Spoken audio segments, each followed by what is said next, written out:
Hey, Podnutsians. Welcome to Linux for the Rest of Us, episode 250. This show is brought to you by Patreon supporters, not by ads, because it's been proven now in at least one study, ads help towards depression. We don't want our listeners more depressed than they already are because, everything. This show is brought to you by our Patreon, Zoke. Zoke is an unbelievably cool guy. I thank him for all the interactions he's given me through the years and the support. And now I got to take a pause and say, everything Podnuts does for Podnutsians. A dear, good guy, friend of the network. Today on August the 16th, his wife passed away. And I also say it like this. I'm not going to say my thoughts and prayers are with you, Christian. I will say I'm here for you now until I no longer exist. Thank you for all your support throughout the years, and never, ever forget, always support those who support you. Thank you, Zoke and Christian, for your support. And again, speaking of support, we also have Bruce Patterson. How's everything going, man? Everything is going pretty good. Wow, it sounds like 2020 deserves a big middle finger. Well, I mean, we as human beings always believe, oh my God, it's the end of the world. It never turns out to be the end of the world. That doesn't mean it's not good. And right now, I'll just say, I've had a couple people I know have had really, really bad things happen to them.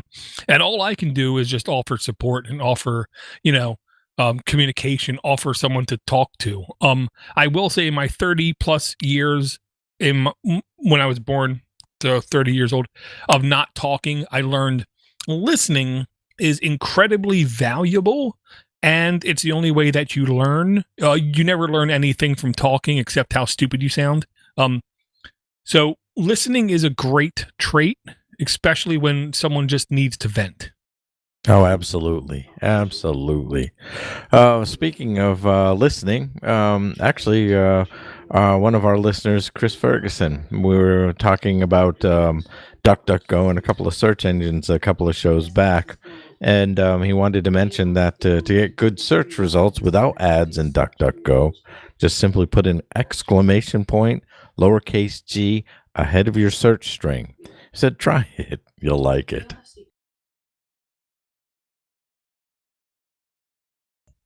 Well, and just the simple fact that DuckDuckGo allows you to do that should be like a KPI, a key progress indicator that they allow it.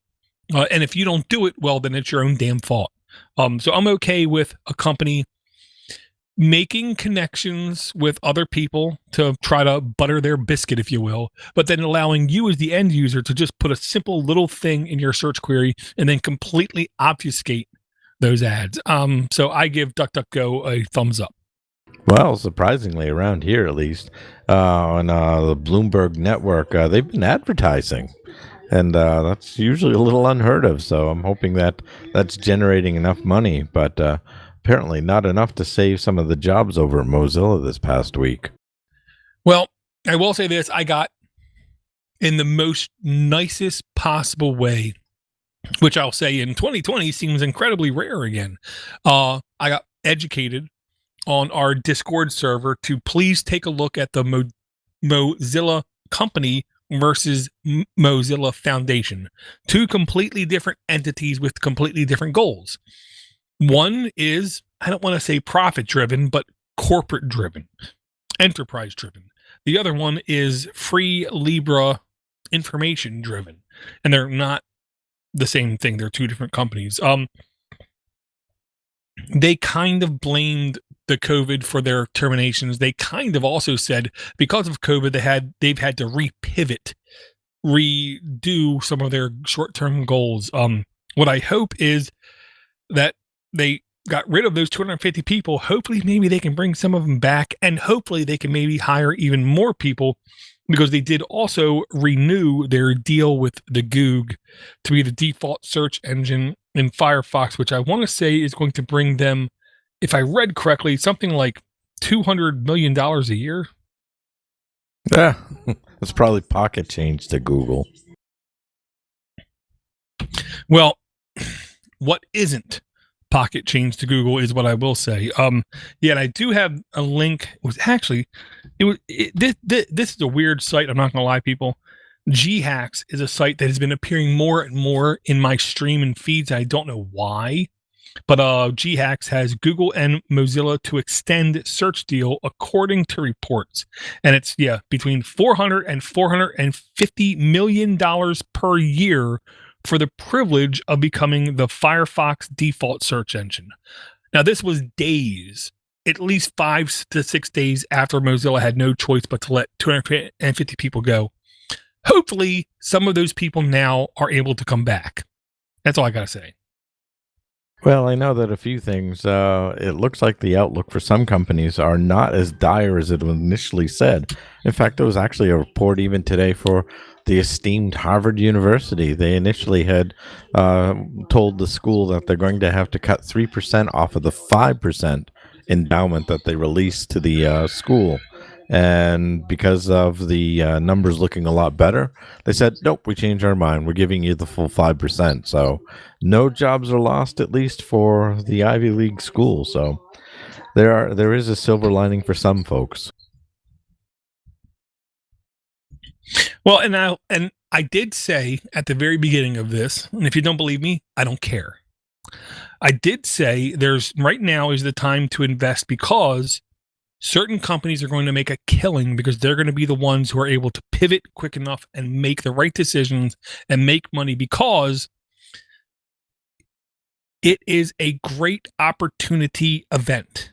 Because of this, we're going to have certain things that didn't exist that are now going to become a reality to where you can cash in on those things. But also, secondarily, if you are willing to sit down and take the time, it's also a great time to invest in yourself because I think we all should be able to agree we've had a little bit more, in air quotes, free time because, the COVID. Because quite literally, I still work 8 hours a day, but my bathroom is 4 times closer to me. My food is about 80 times closer to me. And my commute is, I want to say, 8,460 times quicker because I just got to walk down the stairs. Well, for me, I just need to fall down them and already there. I do think I've done that a couple times, Bruce. Well, I guess one of the things that is interesting too is that, for people our age, we're not necessarily spring chickens by any stretch, but this is probably a good time for folks in our age to really consider a second skill set, maybe start working on a few other things because, interestingly enough, despite all of the data proving that we actually are the best, most reliable workers in the workforce, it is still the number of folks that are easily cut from the payroll when the time comes. So that's something to keep you up at night as if you needed more. Well, we do work more, but unfortunately, we also cost more. Okay. Now, I'm going to say this really quick, but then I got to do a quick tangent. I did share a link out earlier in the week, and it will be in the notes. It's 100% off Linux Mastery, complete Linux course for beginners at Udemy, UDEMY coupon. Look, this guy is not Linus Torvalds teaching the course, okay? This is not even a Stephen J. Von Nichols teaching the course. This is just a guy who knows a fair amount about Linux providing his course, and it's 100% free. So if you want to advance your career, and let me tell you something, in 2020, it's a great time to advance your career. If you learn Linux, if you're a Windows guy or a Mac guy or a BSD guy or a firewall guy or a desktop support guy or a printer guy or a Xerox guy or a OCR scanner guy or whatever, if you learn another operating system, it will only help you out in the future. So there's a 100% off Linux Mastery course. I'm literally halfway through it. And it's obvious this guy's not stupid. He's obviously not Linus Torvalds, okay? But he has said a couple things in a couple ways that makes me question how I describe processes, functions, and how to do things in Linux. So he's definitely, I think, a good person to listen to for at least some people. Okay, now, quick tangent, Bruce. I have had my HP ZBook lock up on me like 3 times this week. So I panicked, didn't know what to do. I said, I'm going to run a G Smart Control check on the hard drive, and then I'm going to reinstall Linux from, not from scratch, sorry, reinstall a new Linux.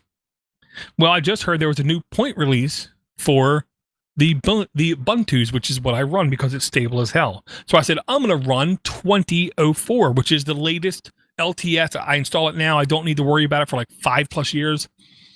Well, I installed it and everything was working. Installed all my tools I need. Everything seems to be working. Then I installed Mumble and it ain't working. I go to load Mumble and it says it cannot connect to the server that me and Bruce are using right now because it's using an older encryption standard. And I panicked. And this was like less than 30 minutes before showtime. And I panicked. So me and Bruce right now are chatting. The video is going through my HP ZBook. The audio is actually being ran through my Pinebook Pro right now. So this is like the first step. This is like Indiana Jones in the Last Crusade, taking the leap of faith. I'm now recording this show's audio live on an ARM-based processor, and it literally scares the hell out of me. Well, don't worry. I've got backup on this end, so we're rock solid.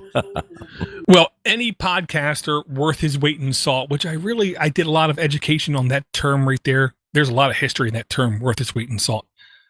You always have multiple backups. And right now I have 3 backups running at once because I have my recording, Bruce's recording, my other computer's recording, and then I have the YouTube recording. So I'm fine. If right now my house catches on fire, we'll still be able to produce a show. Well, I can't vouch for mine because it probably will totally set on fire. Actually, one of the other interesting stories that caught my eye this week too was the Free Software Foundation has a new president. It took a couple of months to get there, but they finally did. But one of the things I had mentioned before we went live is I'm officially labeling them a cult. Well, okay, I'll put it like this.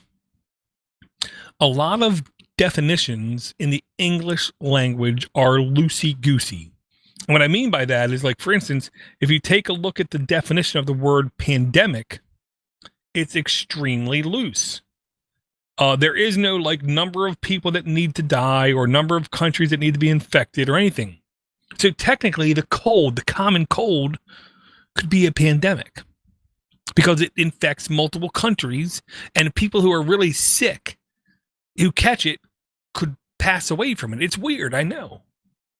Send your hate mail to smdcomputers.net. But the fact that it took the Free Software Foundation a year, literally, I want to say 11 months and like 15 days, a year to elect a new Heil Hitler, whatever, leader, it amazes me because that's the kind of incompetence I only see in government. So for them to take that long to classify them as a cult, I think is completely fair. Well, I think what really surprised me is that maybe what took them so long was that they were looking for somebody so far out of the spotlight and maybe just barely tied to Linux or software in general that this guy was not readily easily defined, because this article that you're now showing us, goes down the end where they say they can't even confirm the guy is from the school that he allegedly teaches at. So it's a really strange article. And it does not scream join us. Or maybe it does. It's through subliminal messages. I just got to say, MRP Tech Review podcast on Ponis.com. He is a professional musician. Okay. Literally, that's his job. He's part of a jazz band where he goes and performs at events. He's also a school teacher. So I feel for him. He is like the guy in the gutter who's doing all the hard work, hard labor. He broke down that song that Stallman did, and he basically performed it as an orchestra. And I gotta say, he did it better than I think anybody I've ever heard before. It was, I don't want to say it almost made me cry, but wow, it was really good. I want the FSF to be relevant. I want them to be in the conversation because we always need people to question things. In one of my more recent DDG podcasts, I tried to define to myself why it's good to be skeptical and why it's not good to be cynical. Okay. I want people to question things. I want people to challenge things. The truth can always be questioned because there's a rational answer behind it. So I'm good with the FSF existing, but I'm also needing them to do more. I'm needing them to push people in whatever they deem as being moral or ethical or progress or whatever, and not just like this guy seems to be like a cloak and dagger, Dabney Coleman, like behind the scenes ghostly kind of thing going on. Because if that's the case, they might as well just close shop and just take all their money, go to Rio and enjoy the beaches. Well, if you could scroll down a little bit, let's get that picture of him again. Because he's not even, I don't even know if there's a shirt underneath whatever he's wearing. Yeah, he's got one of those pullovers that you get when you visit Mexico for $10. It almost looks like he's an extra on the Lord of the Rings movie. Absolutely. Well, again, it's things like this that, would be considered a PR nightmare for most companies, but nope, things are fine here at the FSF shop. Yeah, and I know I said this before, but I'll say it again. I am very okay with the, in air quotes, and they have literal quotes on this article, the cancellation of Richard Stallman. While I believe it's good for extremists to exist, because then you know how far stuff can go, personally, I think his inability to compromise about anything made him a no-starter on any conversation, because he's like invoking the word Nazi when the first person to say, well, he's a Nazi, he's the SS. Well, they just went too far kind of thing. His only talent and ability was to go too far, because the herd colonel still doesn't truly exist how he wanted it to. Maybe I would have thought that he was canceled, in air quotes, quit, fired, retired, or whatever. Now maybe he could sit down at a keyboard, of course, with completely free software, and compile the herd kernel and make it usable to somebody. Because I know there's a Linux Mint version running the herd kernel, and I know there's a Debian version running the herd kernel. And if you haven't ran it, please, dear God, don't send me an email, because I have, and it sucks. A lot of stuff doesn't work. I was hoping he would be able to sit on his butt and now maybe be productive, but apparently he's just sitting on his butt and eating more toe cheese. No. Well, I suppose if he does have this time, it would be nice to see something. At least he had the forethought, knowing it was not worth the fight. And it's good that he left when he did, too, because you can't defend the indefensible. And at this point, taking any money from Epstein, it's not him that was involved. It was a senior, actually it was an emeritus at that point. Minsky was the gentleman's name, who was an emeritus at MIT, and he and Epstein actually took a lot of money. And again, like I said, he at least had the forethought to realize that there wasn't going to be an even-handed fight, and you cannot defend what had happened. And I'm surprised that a lot of folks haven't started to feel the ripples, because Epstein's I don't know what to even call her, because it's not his wife, but the accomplice in this case, Accomplice, yeah. is in jail. And as far as she's concerned, she should be the person you're really worried about. But we'll see how it ultimately plays out. But more importantly, like I said, getting back to the Free Software Foundation, it's one of those things where it's like, what are they doing these days? Because a lot of their programs are really low profile. I mean, how many times can you visit a Microsoft store and pick it out in front of it to no response whatsoever? A lot of the folks that they have at the Software Foundation are very young people, and they're very bright people. But again, what is it getting them right now? Because I don't see movement. When you pay $120 for a year's membership for that, outside of the email that you're getting and that monthly newsletter that comes through, what are you getting? That's the larger overall question. Now, also, you are getting into Libre Planet for free, or at least a discount. And, those events actually can be a lot of fun. But, much like the Linux Foundation, who I like to call out all the time, again, what are you folks doing? How do you help in this environment right now? That's my 2 cents. Yeah, and I think you're on the right track. And here's the way I put it. If anybody listens to anything and thinks, they're fair, they're not biased, I have very sad news to tell you. They are biased. Their bias just matches your bias. That's the only difference. There's nothing in this world that isn't bias. I do love the idea of Libre Planet. I did see those newsletters you get every month, and it is the definition of the word propaganda. It was meant to, I'm going to over-exaggerate the word, but all those newsletters from the FSF are basically meant to poison your mind to make you believe what they believe. You're drinking the Kool-Aid. Now, I'm not saying they're wrong. I'm not saying they're right. But it's a belief. Facts and beliefs are 2 different things, okay? Completely different things. I'm all for people pushing companies, ecosystems, development stacks, software platforms, enterprises, governments, regimes, or anything to be more open with their code, because I truly believe the only path towards security is more open. I'm not sure that's really what the ultimate goal of the FSF is. And that's the one thing I've never been able to really hammer down. What is, okay. The goal of firefighters is to put themselves out of a job, to make houses so safe that they're not really needed to put out fires. Okay. Most things like this don't want to put themselves out of business. Hypothetically, if the FSF could put themselves out of business, what would the world look like? Would it really be better? Would it, or would it just be better for them?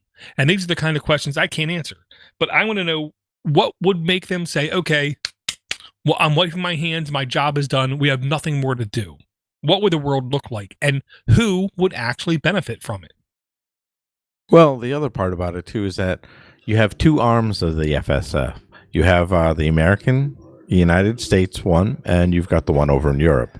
It's interesting because there are times I feel that the European Free Software, say that 3 times fast, the European Free Software Foundation seems to, or at least perception shows that they are maybe a little bit more effective. They are certainly a lot more involved in Munich's conversion over from Windows back to Linux. So, again, they don't play a gigantic part, but they're there to assist, unlike the Free Software, the Linux Foundation. But again, when it's all said and done, you're right. What does the end game look like here?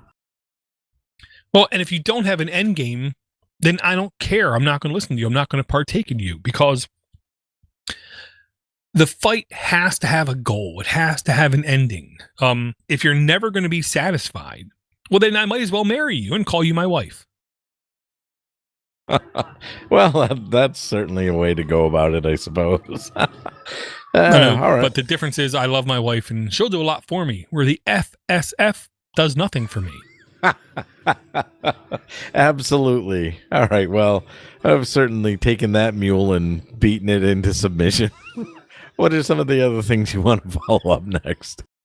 Well, I mean, the one thing I wanted to honestly throw you a curveball with and ask you live on the stream is you've asked a couple times in previous episodes about what made Linux Basics successful and about this show, Linux for the Rest of Us, and its future. So I'm going to ask you, what would you think would be the ideal, and I say that word and I really do hate that word, what would you want to be the ideal Linux for the Rest of Us in 3 months, 6 months, 3 years, or whatever?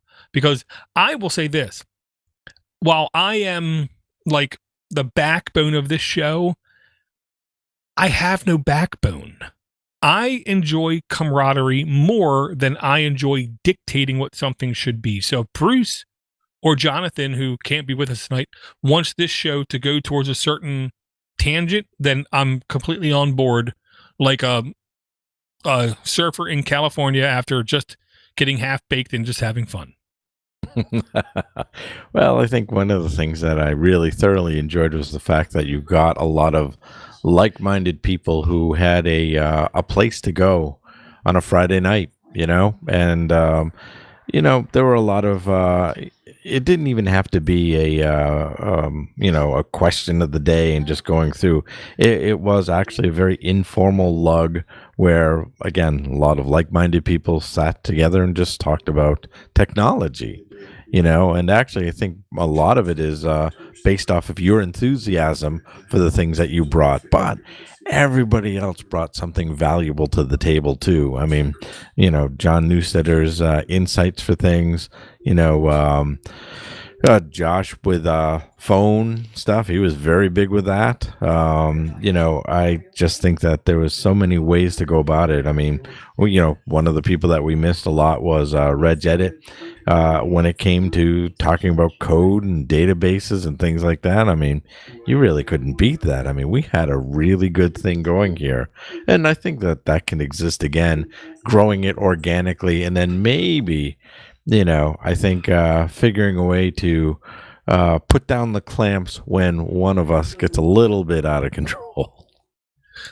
Well, I always called the one guy Reg Exorcist because he seemed to be able to like draw people back from the dead because he knew so much. Knucklehead Tech I still conversate with all the time, Josh, unbelievably smart guy. But here's the problem, Bruce.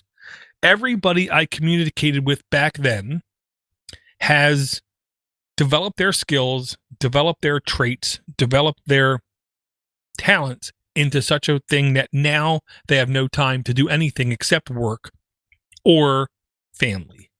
I have been, I think, the unicorn in the crowd because I still am, to paraphrase you, I'm still really good at my job. I destroy my 9-to-5 work without breaking a sweat, and no one understands how I can do it. It's because I know what I'm doing and I care and I love this stuff. But it's not overtaken the rest of my life because I made it very clear to all my employers every time I sit down on an interview. My father would sometimes work 60 to 80 hours a week. For the 30 years of my existence, he averaged 76 hours a week. That isn't even counting the college he took, okay? And I said to self, I'm never going to do that for my life. I'm going to work 40 hours a week for 30 years and no more. I don't care what you think, feel, or believe, employer. I'm not answering your emails. I'm not answering your calls until the next morning. So because of that, I've allowed myself the opportunity to stick with this kind of podcasting thing. I will say, I will let anybody come on this show as long as their audio doesn't suck. Jonathan's will get better. I promise you. Part of it is my post-production was not on point for the 2 episodes he's been on so far. I will get better. And it's just like, I'm never going to be healthy.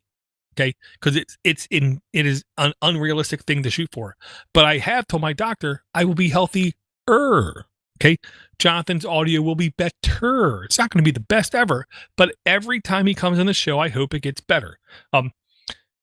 So I don't have the time to sit down and be the gatekeeper to say who can come on, who can't come on, and that kind of thing. But I will say anybody who has any enthusiasm towards free, Libra, open source, Linux, BSD, in any shape, way, or form, and you want to partake in this kind of thing that we call Linux for the rest of us, all you got to do is ask. But I don't have the time to be the gatekeeper because I'm a jerk, and I have no problem like spitting in people's faces, which is maybe one of the most disrespectful things you can do.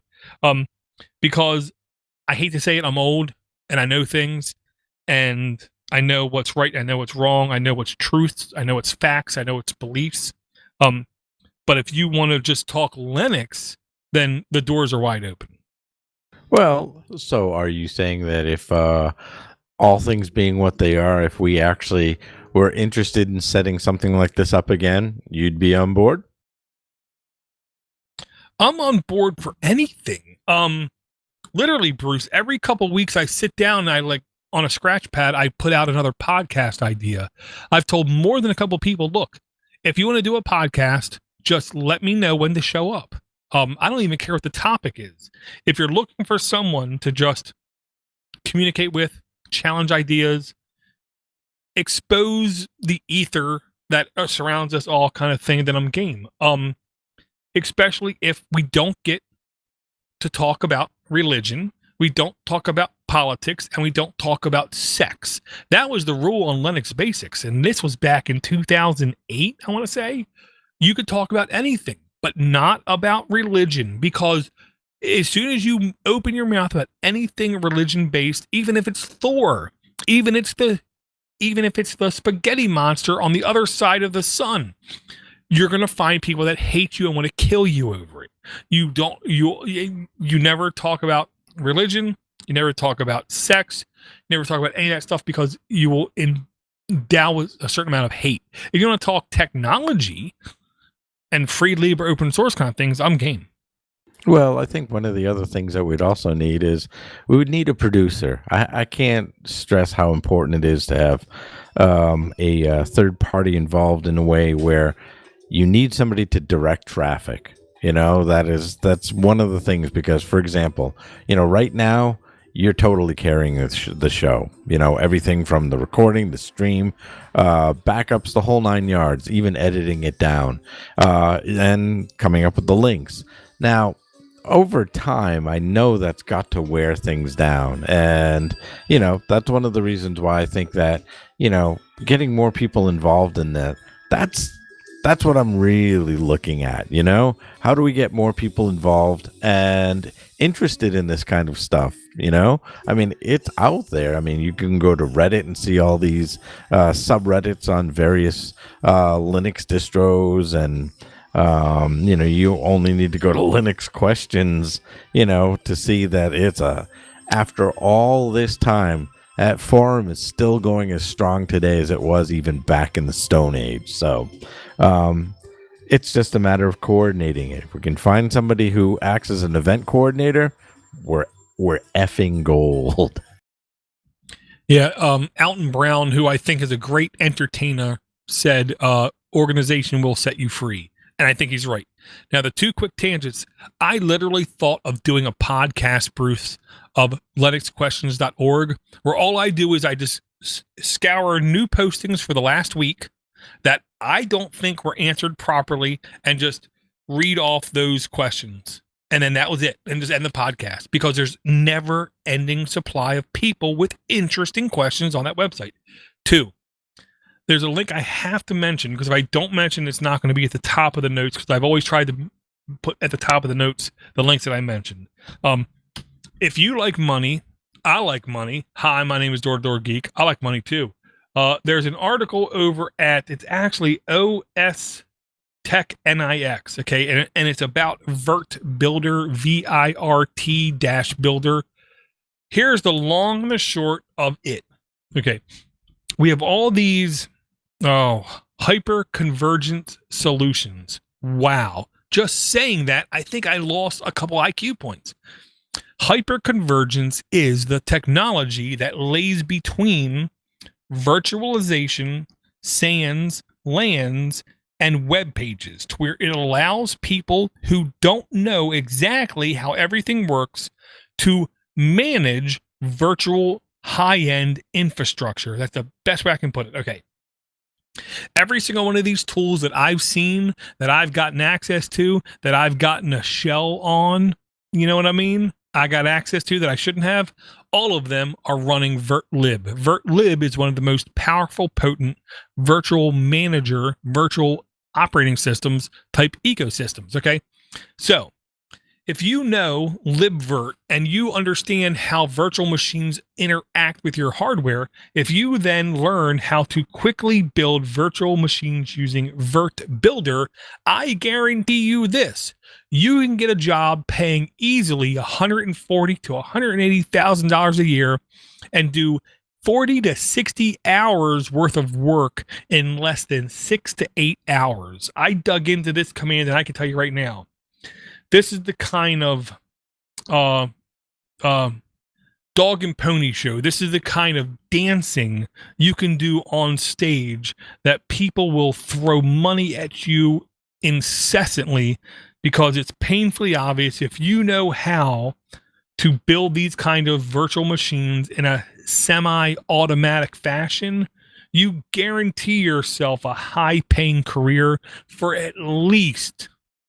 4 to 8 years. I have no problem in saying in 2008, VirtLib is still going to be a thing and still very valuable. So if you like money, you need to learn about this Virt-Builder. By any chance, is it anything like Chef or Puppet? It is more like rubber meets the road kind of thing. This is what Chef and Puppet and Ansible and all those communicate with on their back end to spawn up new sessions. Okay. In Chef, SaltStack, Ansible, all of them, they have templates where they call, okay, now use this template and build this virtual machine on demand because the processor went above 80%, or the RAM went above 80%, or the disk IO went above whatever percentage. So now we need more infrastructure to support the demand that's happening. All those tools, every single one of those tools uses lib-virt on the back end. So it's like, here's what I love.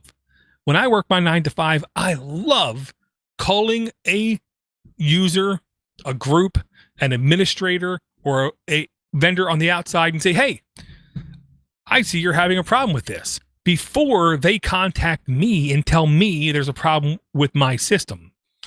I go one layer deeper. Okay. With this, you can go one layer deeper and you can manipulate the virtual machines in such a way that you're basically becoming the Lord Master of the domain of tools like Ansible, tools like Chef, tools like SaltStack. All those, they all use this tool as one of their like main ways to get things done. Okay, that's I totally get that part.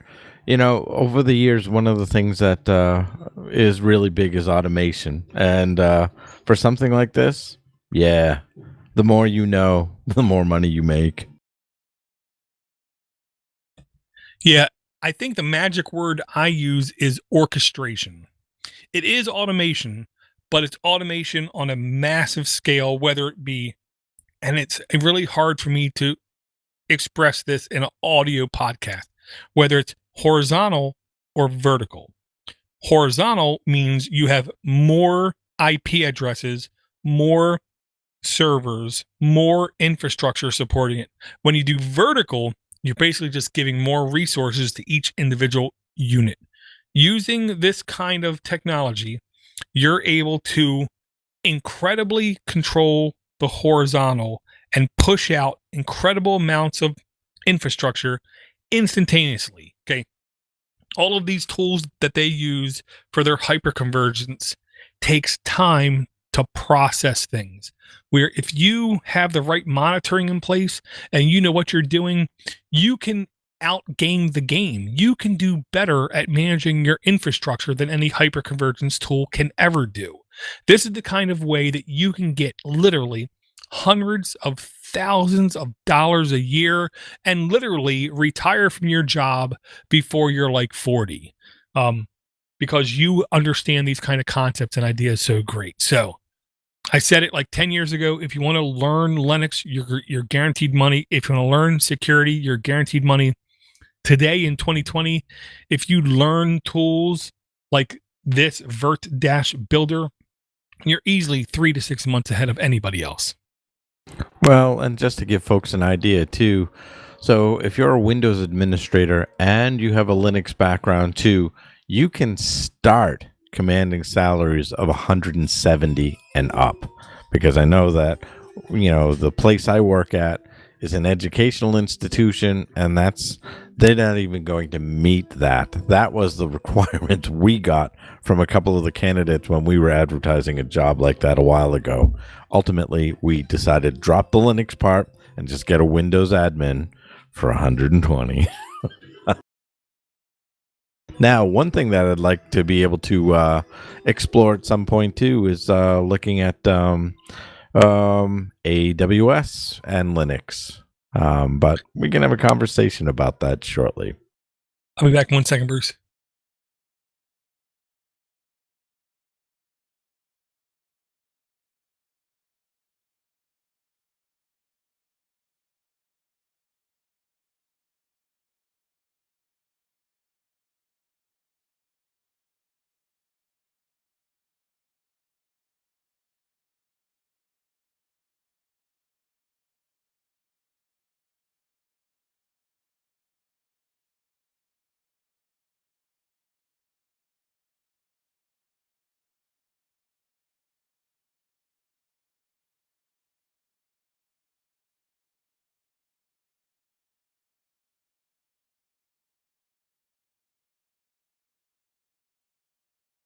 Sorry about that, Bruce.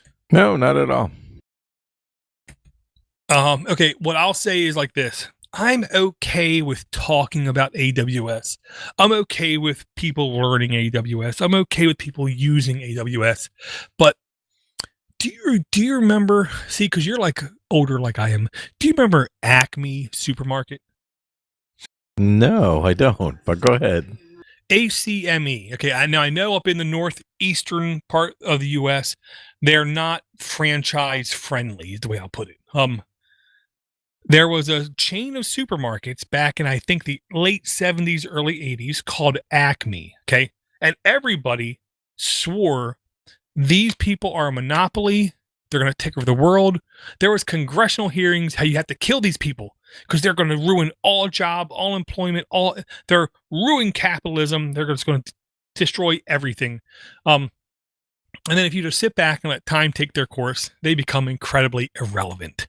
Except in Wile E. Coyote and Roadrunner cartoons, they buy from the Acme Corporation. That's the only relevance they have left.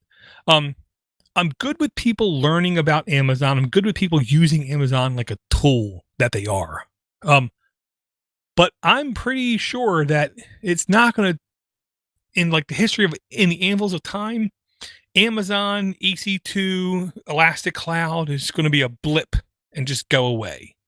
Because I don't think they're doing enough to remain modern. And now I say that because I've spoken to at least 3 or 4 people who work for Amazon as instructors who go and preach and teach everything about the Amazon Elastic Cloud infrastructure. And they privately said to me that how upset they were at the lack of innovation.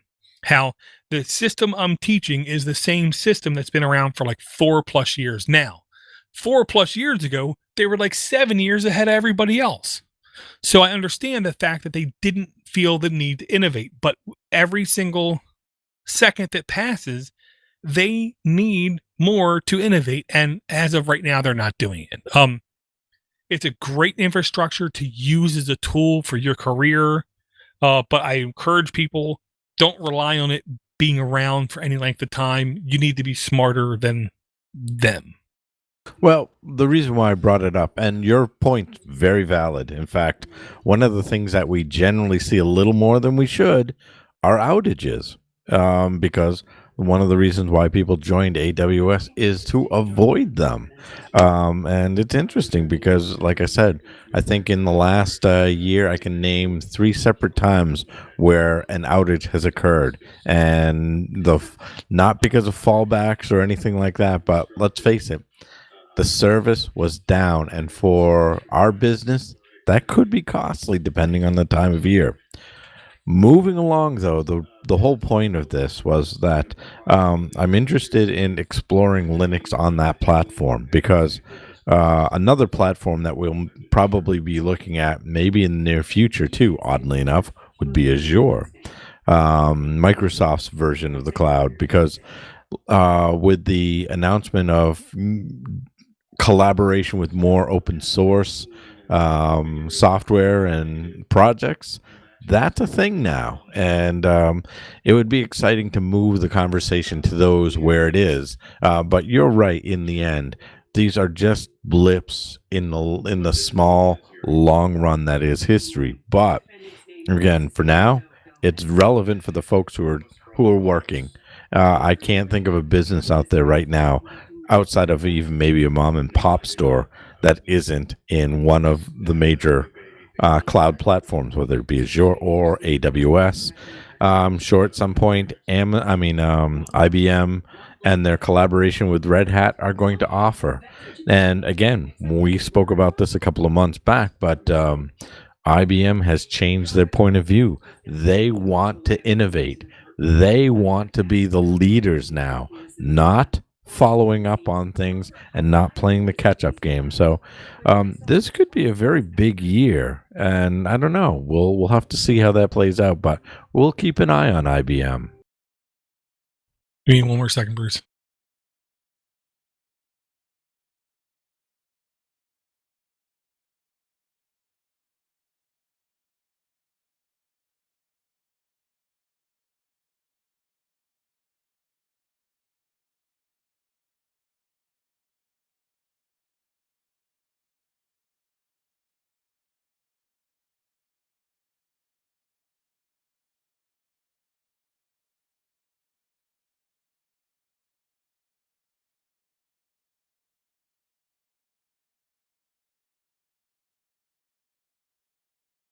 Sorry about that again. Okay.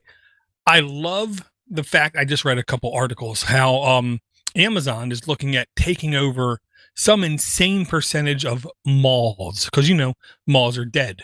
There's a couple of YouTube channels where all the guys do is they literally walk up to malls, open the doors, and walk through, and they're completely abandoned. It's like something from a bad horror movie from the 70s. So Amazon is looking at the number, like the top 3 mall ownership companies in the US and just taking them over, period. I also read a good article with IBM and how IBM plans on destroying, not taking on, destroying Amazon. I'm okay with both of them being successful, because anytime companies are successful, the employees are the direct beneficiaries. And when you talk about companies interfacing with the public, consumers, they have to offer us something to be successful, which means we get things cheaper, quicker, and better. While I'm not a fan of Jeff, in fact, I'm pretty sure I could take Jeff out. He might look muscular and tough. I'm pretty sure he's soft like melted butter. But I'm okay with him challenging people. I'm okay with them challenging infrastructures. IBM, here's the thing. We know who's in charge of Amazon. We know who's in charge of Microsoft. We know who's in charge of Facebook. We know who's in charge of all these companies. Do we know who's in charge of IBM? No, we don't. No. I do know that they have absorbed Jim Whitehurst, and that's not a bad thing, because he is innovative. And have you noticed one thing with these big companies? Once you've stopped innovating, you start buying things. And, maybe that's a signal. I mean, Amazon, Facebook, all of them, they're not really innovating. They're buying things. And then, of course, after they've usurped the technology they went after, then they shut them down. Well, it's the old Microsoft extend, embrace, extinguish, which I will say is a very successful platform to run. And yes, as far as I'm concerned, once you reach a certain level, a certain degree, a certain pinnacle of being a company, you have a choice to make. You either can just sit back, not innovate, cash in, cash out, kill the company, or start buying things that are about to compete with you, bring them in, thus making you a better, like, I don't want to say better, making you a more valuable company in the meantime. Maybe it actually begs to the larger overall question: how many companies actually are innovating these days?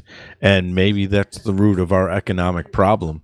You know, we prop up so many businesses because they couldn't handle it on their own, despite the fact that this is supposed to be an economy that's based on supply and demand.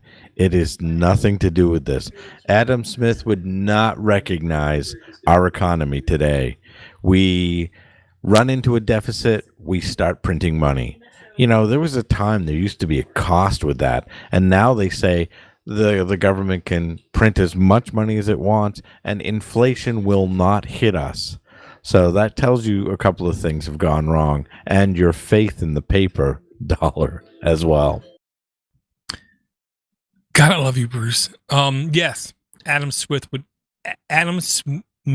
not be able to recognize anything going on in 2020 anywhere, because we are in the United States of America, the number one, in air quotes, economy in the world, yet we're not a free enterprise, not even close to a free enterprise. You need a license to be a hairdresser. That's not free enterprise. Okay. We have social security, social security, social security. It's socialism. I don't know what we are, but we're some like deformed mutation of like the Goonies. Keep to the left. Baby Ruth. We don't know what we are, okay? Because we're too busy trying to make each individual legislative lobbyist group happy. And I'm sure if Adam Smith or the founders or anybody would be reincarnated in 2020, they'd literally be like the movie Half Baked and just hit and say, "You snagged the bee." I don't understand anything that's going on today, because we are so disenfranchised, disjointed from anything that made sense, yet somehow we haven't hit complete anarchy. We haven't like went on mass murdering homicide sprees. And here's the whole dirty secret, Bruce. I like really pissed one guy off on Discord in the last week. And I said, remember how when we were young and we would like stress about world peace and how we needed to have world peace? Can you tell me right now 2 countries that are killing one another? And they stopped and they paused.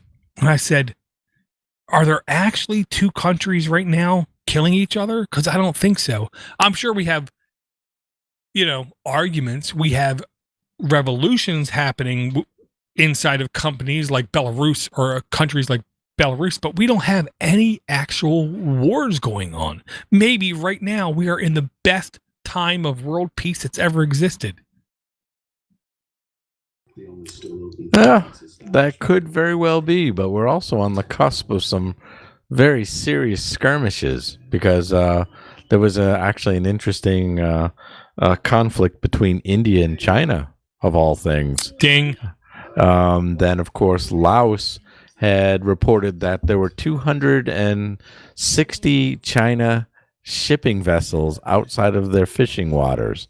So the encroachment begins, and I think it's we're definitely living in more interesting times. But anyway, I will digress from that discussion. Well, I mean, you don't have to digress. And what I said to him was, it's not that we're getting along. It's not that everyone is kumbaya. We're not holding hands and singing songs. But they're not killing each other. Yes, there's aggravation. Yes, there's tensions. India and China, India and Pakistan, China and everybody else, North Korea and everybody else, Russia, um, I wanted to say Uzbekistan, but that's not the Ukraine. Every time a coworker who's from the Ukraine talks, I always call him a Russian. It really makes him mad. There's tension. Look, there's tension. I know there's tension. There's tension between us and Canada. There's tension between us and Mexico. There's tension between us and Honduras. Perfection is unobtainable, but we're not actively, as far as I know, any one country sending troops to another country to actively kill other people of another country standing. We have the Afghanistan war, which is not really with Afghanistan, but, you know, look, I'm not saying it's perfect, but God, man, it could be so much worse. Oh, absolutely. Absolutely. We could have Hitler again. Yep, absolutely. Although there was a funny interview on NPR earlier this week. They were interviewing the senator from South Carolina. And in summary, the guy goes, all right, well, let me understand. The interviewer goes, so you've said that Trump is Hitler. He goes, no, I did not. Let's be clear. I said he was Mussolini, not Hitler. And like time, here's the whole thing, Bruce. Time is fascinating. Mussolini and Hitler wasn't that long ago. It really wasn't. Humans change beliefs and feelings very quickly, but we have old stigmatisms that seem to stick around. To where, dare I say, like I remember telling coworkers, look, after World War II, you had to wait for a complete generation of people in Germany to die, to lose the mentality that what they were doing before the end of World War II was right. And it wasn't that either one was right, wrong, good, or evil. It was just a belief system. Well, the worst part about it is that because their educational system has decided to minimize their role in World War II, you see the rise of nationalism again in Germany. And I fear for parts of this country too, because, I mean, let's face it, the fact that we have neo-Nazis in this country is just mind-boggling, because that's why their grandparents most likely fought in World War II to prohibit that kind of behavior. But this pandemic has certainly exposed a lot more than I'm comfortable with. Well, I mean, without getting too serious, in the last week at the Stonewall National Park, there was confrontation, is the nice way to put it. I'm okay with freedom. I'm okay with the United States giving people the freedom to be as stupid as they want to be, and for some people to take full advantage of such a thing. I will paraphrase Tracy Holtz. Tracy Holtz did his, in air quotes, time serving the military. And he said, I went into the military for people to have the freedom to express what they feel is right.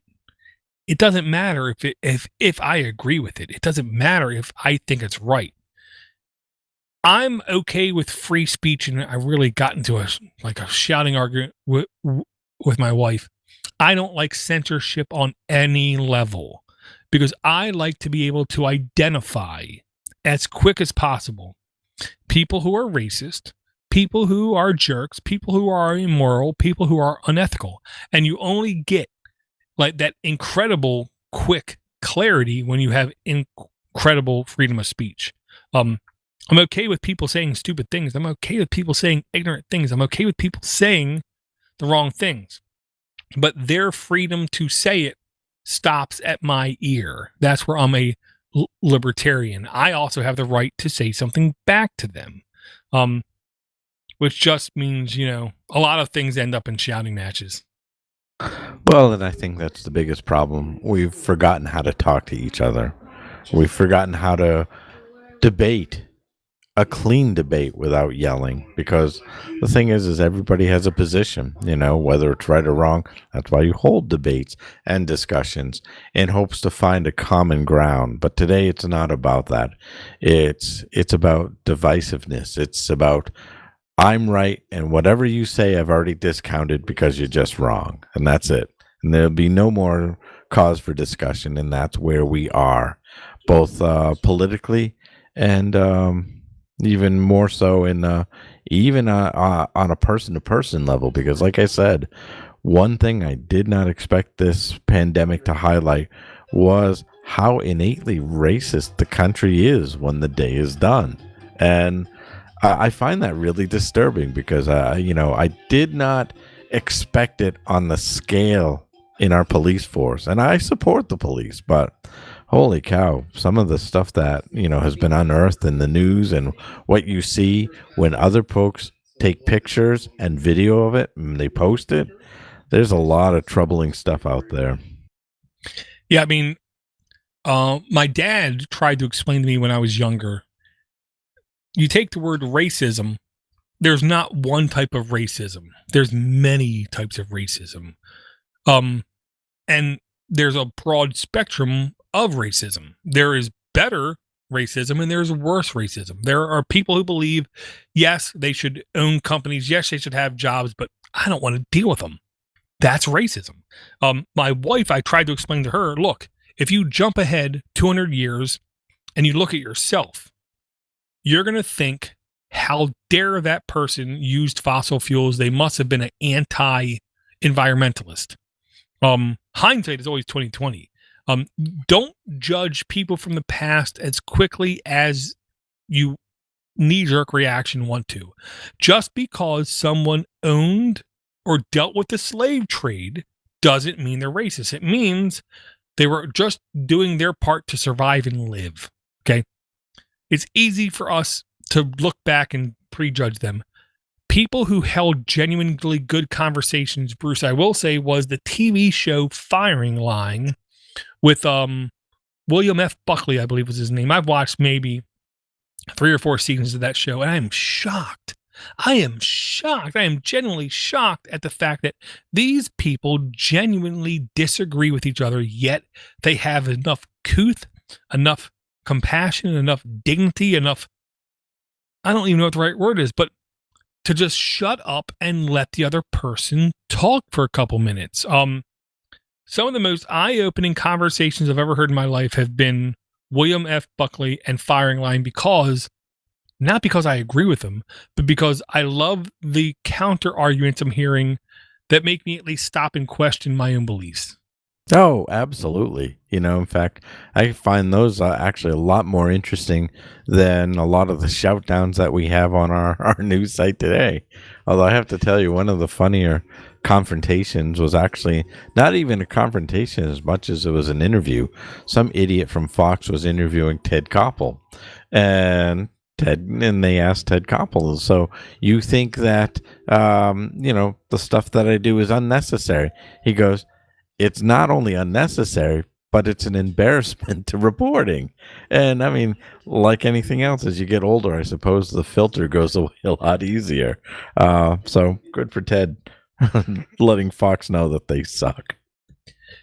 Yeah, and some of those older people, I'll say I didn't completely agree with when I was younger, but now that I'm older, I understand there's a certain amount of experience that those people talk with that I cannot say they're wrong.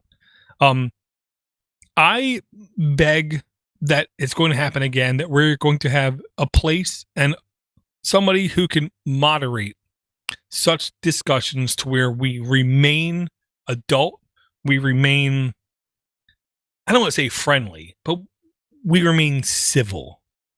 It's not just about name calling. Just because you think of some good, fancy, funny 2-word rhyming thing to call somebody else, that doesn't mean you're right. Okay.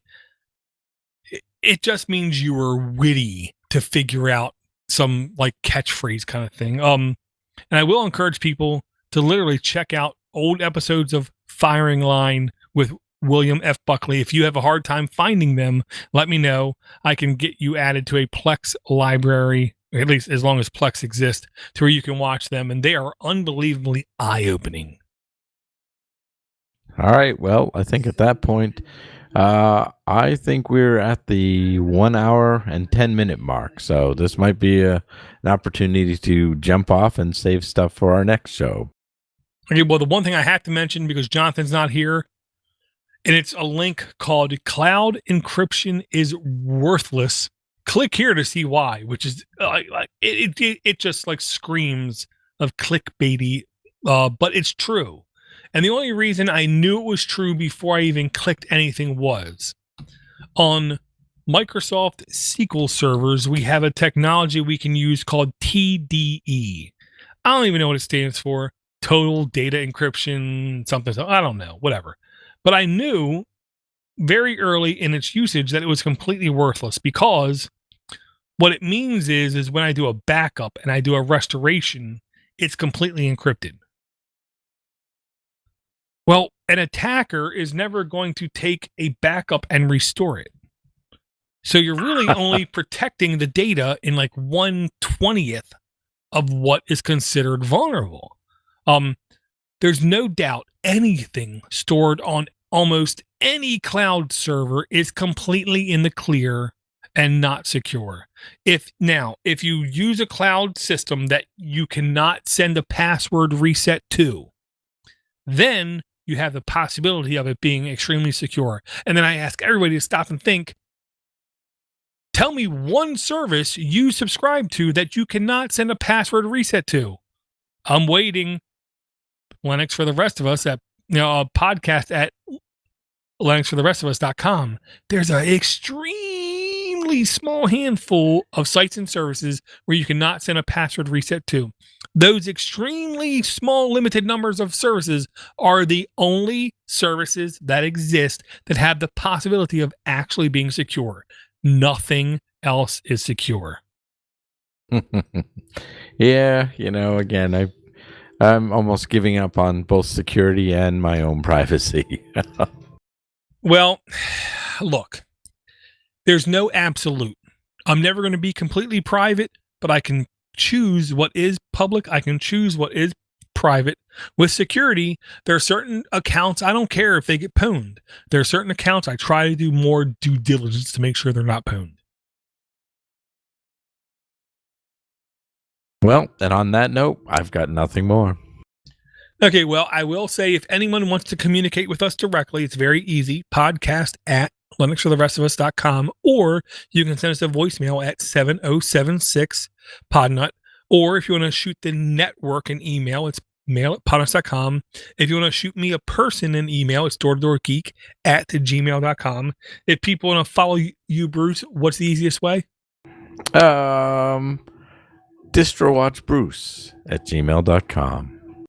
And I tell you, Bruce, DistroWatch is to me still one of the most beloved websites I have at my resource, because I know it's close to unbiased that I can get review on distributions and what they include. Oh, and Jesse Smith is a stand-up guy. I mean, he is just one of the nicest people you will ever meet. And you're right. I think people get a fair shot at when he's reviewing their distro. He just sticks with the facts, and that's all you need to do. Yeah, and I'll say if Jesse ever runs for office, I'll happily work for free on his campaign, because they're obviously good people.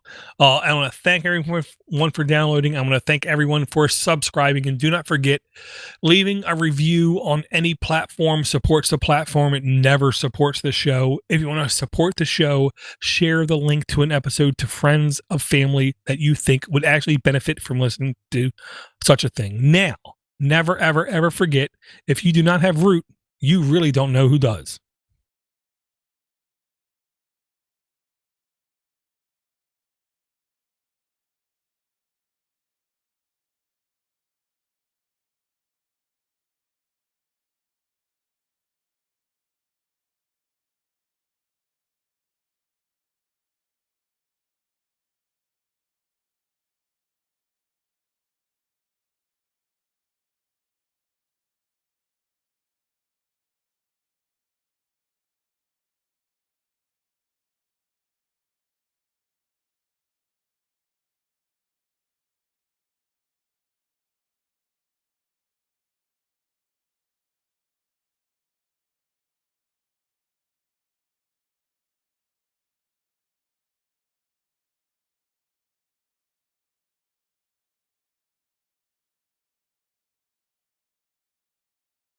Sorry, Bruce. This small Irish bladder just can't keep up.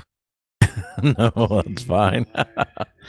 Now it's we're getting a little bit closer to bedtime as it is, so I hate the fact that these weekends go by so fast. I know. And it's like I said to one of my bosses, you have no idea how lucky you are, because the team that you have working underneath you is literally working sometimes 60 to 70 hours a week, and you're only paying them for 4